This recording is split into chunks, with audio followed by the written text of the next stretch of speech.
మోడీ గారు మాట్లాడి RR tax అన్నదానికి వార్షికోత్సవం అయిపోయింది. ఏప్రిల్ 24లో మాట్లాడిండు. 25 దాకా ఏం కార్వాయి లేదు, ఏం విచారణ లేదు, దానికి తదుపరి కార్యాచరణ ఏమీ లేదు. మళ్ళీ నిన్న మాట్లాడిండు ఏప్రిల్ 25. మళ్ళీ సంవత్సరానికి మెలకు వచ్చింది మోడీ గారికి. మెలకు వచ్చి మోడీ గారు నిన్న చెప్తారు ఏమని, అక్కడ మొత్తం చెట్లు కొట్టేస్తున్నారు, జంగల్ నాశనం చేస్తున్నారు, మొత్తం ఆగమాగం చేస్తున్నారు, బుల్డోజర్లను పంపినరు, అర్ధరాత్రి బుల్డోజర్లను పంపి ఆగమాగం చేస్తున్నది కాంగ్రెస్ ప్రభుత్వం తెలంగాణలో సెంట్రల్ యూనివర్సిటీ భూములలో అని చెప్పి మోడీ గారు హర్యానాలో మంచి ప్రవచనాలు చెప్పినట్టుగా నేను చూసిన. నేను నరేంద్ర మోడీ గారిని అడుగుతా ఉన్నా, this is the report of central empowered committee appointed by supreme court of India. Central empowered committee interim report लो स्पष्टंगा చెప్తున్నది. मोदी साहब मैं आपको अंग्रेजी में सुनाना चाहता हूं. सेंट्रल एम्पावर्ड कमिटी जो कि सुप्रीम कोर्ट से अपॉइंट किया गया, उन्होंने साफ साफ कहा कि in view of the seriousness of the violations and potential financial impropriety an independent investigation by any specialized agency may be ordered. This is the report, this is the recommendation of interim recommendation of the committee. Now I am demanding BJP, I am demanding Prime Minister Modi, अगर आप तहे दिल से ये चाहते हो कि यहाँ के जो कांग्रेस हुकूमत ने जो गलत काम किया हैदराबाद सेंट्रल यूनिवर्सिटी में, इसका अगर सच बाहर लाना है, इसमें अगर जो दोषी है उनको अगर शिक्षा देना है, या ये आपका अगर एजेंडा है, आपका अगर इच्छा है, मैं पूछना चाहता हूं आपसे हमारी पार्टी की तरफ से, सेंट्रल एम्पावर्ड कमिटी कहने के बाद साफ साफ कि यहां पे फाइनेंशियल इम्प्रॉपर्टी है, वायोलेशंस हुए हैं, आप क्यों खामोश हो? भारत सरकार क्यों नहीं आगे आती है?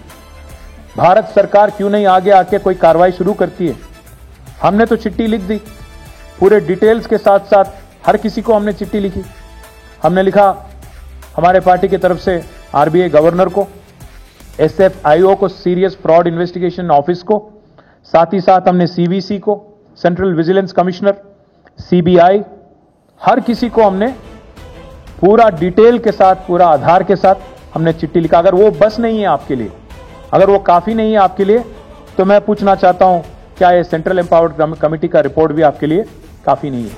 अगर मोदी जी और बीजेपी लीडर कार्रवाई नहीं शुरू करते हैं और इमीडिएटली अगर इस बारे में कोई कार्रवाई नहीं शुरू करते हैं और एक्शन इमीडिएटली स्टार्ट नहीं करते हैं, हमें तो और तेलंगाना जनता को ये मानना पड़ेगा कि आप बातों वाले पार्टी है, काम तो कुछ करते नहीं है. Additionally, public money has been put at risk as government funds are now subordinated to bond repayments tied to this disputed land. Shockingly, even a notified lake within the area has been mortgaged. ప్రజల పైసలు, రాష్ట్ర సంపద మీ దుందుడుకు చర్యల వల్ల ప్రమాదంలో పడింది. ఇది నా మాట కాదు, సెంట్రల్ ఎంపవర్డ్ కమిటీ మాట. ఇంకొక మాట అన్నారు, shockingly even a notified lake within the area has been mortgaged. ఎవడన్నా ప్రపంచంలో చెరువును తాకట్టు పెడతాడండి? నాకు అర్థం కాదు. రేవంత్ రెడ్డి లాంటి పిచ్చి సన్నాసి తప్ప ఒక చెరువును తాకట్టు పెట్టే విధవ ప్రభుత్వం అయితే ప్రపంచంలో ఏది ఉండదు, ఒక రేవంత్ రెడ్డి ప్రభుత్వం తప్ప. అది కూడా చెప్పింది సెంట్రల్ ఎంపవర్డ్ కమిటీ.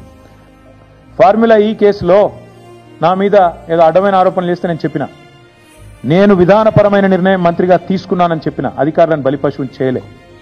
ఐఏఎస్ అధికారులను వాళ్ళను వీళ్ళను ముంగట దోసేసి నేను వెనకకు తప్పుకోలే. ఎస్, ఏమైనా ఆ విధానపరమైన నిర్ణయం విషయంలో మీకేమైనా అభ్యంతరం ఉంటే దానికి బాధ్యత నేను తీసుకుంటా అని చెప్పి ఇప్పుడు కూడా చెప్తున్నా.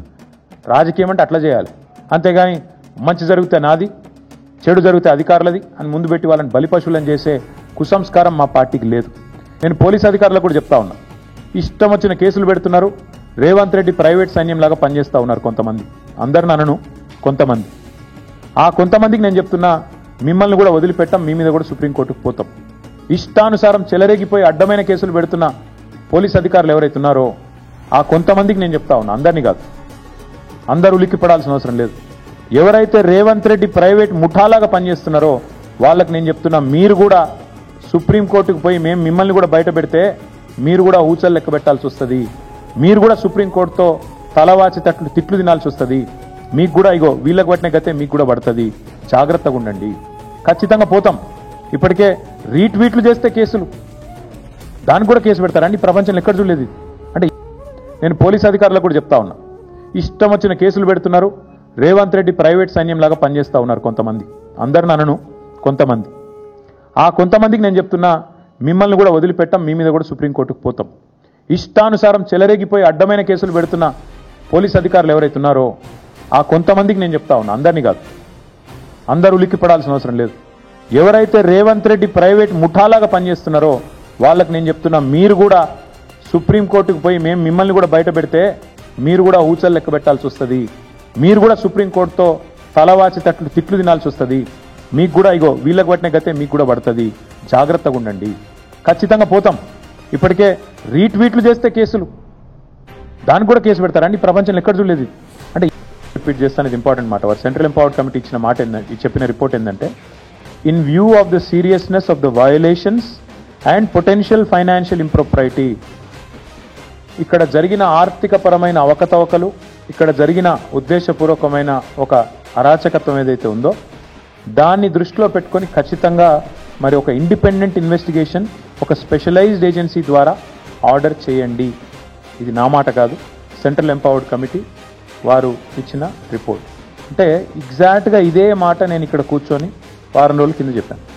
ఈ 10,000 కోట్ల కుంభకోణాన్ని బయటికి రావాలి అంటే, ఈ రాష్ట్ర ప్రభుత్వం చేసిన తప్పు బయటికి రావాలి అంటే RBI, serious fraud investigation office SFIO, CVC, CBI జోక్యం చేసుకోవాలి అని చెప్పి నేను ఇప్పటికే కోరినాను. ఇవాళ మా వాదనను సమర్థిస్తూ, మా వాదన కరెక్టే అని చెప్తూ, ధృవీకరిస్తూ మరి ఇవాళ సెంట్రల్ ఎంపవర్డ్ కమిటీ ఇచ్చిన రిపోర్ట్ కూడా సుప్రీంకోర్టు చేతిలో ఉంది. కేంద్ర ప్రభుత్వం కూడా ఇప్పటికే పరిగణలోకి తీసుకుంటుందని మేము అనుకుంటా ఉన్నాం. ఈ దేశంలో ఆయారాం గయారాం అనే సంస్కృతిని రాజకీయాల్లో పార్టీ ఫిరాయింపులను తీసుకొచ్చిందే కాంగ్రెస్ పార్టీ. ఆయారాం గయారాం అని స్టార్ట్ చేసింది హర్యానాలో ఇందిరాగాంధీ. ఆడికెళ్ళి ఇప్పటిదాకా 2004లో మాతో పాటు కలిసి పోటీ చేశారు వీళ్ళు, ఇదే కాంగ్రెస్ వాళ్ళు. పోటీ చేస్తే 26 మంది మేము గెలిచినాం. అలా మా ఎమ్మెల్యేలు 10 మందిని గుంజుకపోయి కాంగ్రెస్ కలుపుకోలేదా? నిజం కాదా? ఇక మా లక్ష్మారెడ్డి సాబ్ ఇన్నే ఉన్నాడు, ఆయన గెలిచిండారు 2004లో. మాతో పాటు 26 మంది గెలిస్తే వాళ్ళు పార్టీ ఫిరాయింపుల సంస్కృతికి తెలంగాణలో బీజం వేసింది ఎవడండి? కాంగ్రెస్ వాడు కాదా? వాళ్ళు తీసుకున్నదే వాళ్ళు. మరి ఇప్పుడు నీవు నేర్పిన విద్య నీరజాక్ష అన్నట్టు మొన్న కూడా మళ్ళీ 10 మందిని తీసుకున్నారు కదా. ఇప్పుడు పాపం వాళ్ళు ఎక్కడున్నారో వాళ్ళకి ఎదులో త్రిశంకు స్వర్గంలో కడియం శ్రీయర్ నడితే ఏ పార్టీలు ఉన్నాయంటే నాకేం తెలుసు అంటుండు. 10 మంది ఉన్నారు, ఏ పార్టీలు ఉన్నాయో ఎవడు చెప్పలేడు. పాపం వాళ్ళ బతుకంత ఘోరంగా అయిపోయింది ఇవాళ అధ్వానంగా.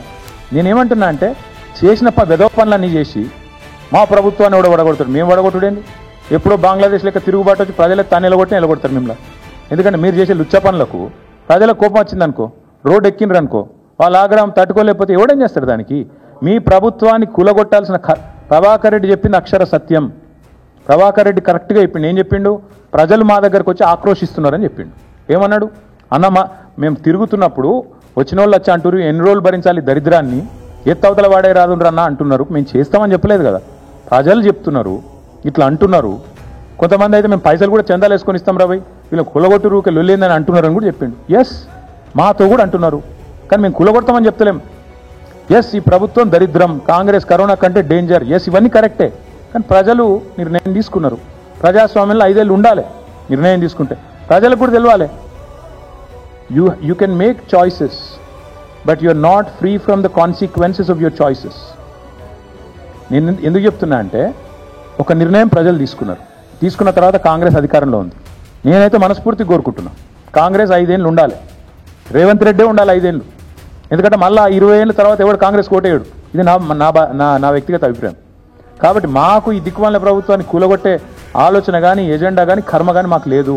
అవసరమైతే సందర్భం వస్తే ప్రజలే రోడ్డెక్కుతారు, తొక్కి అవతల వాడేస్తారు. ఇంతకంటే పెద్ద నియంత్రణలే కొట్టుకపోయాను. Thank you.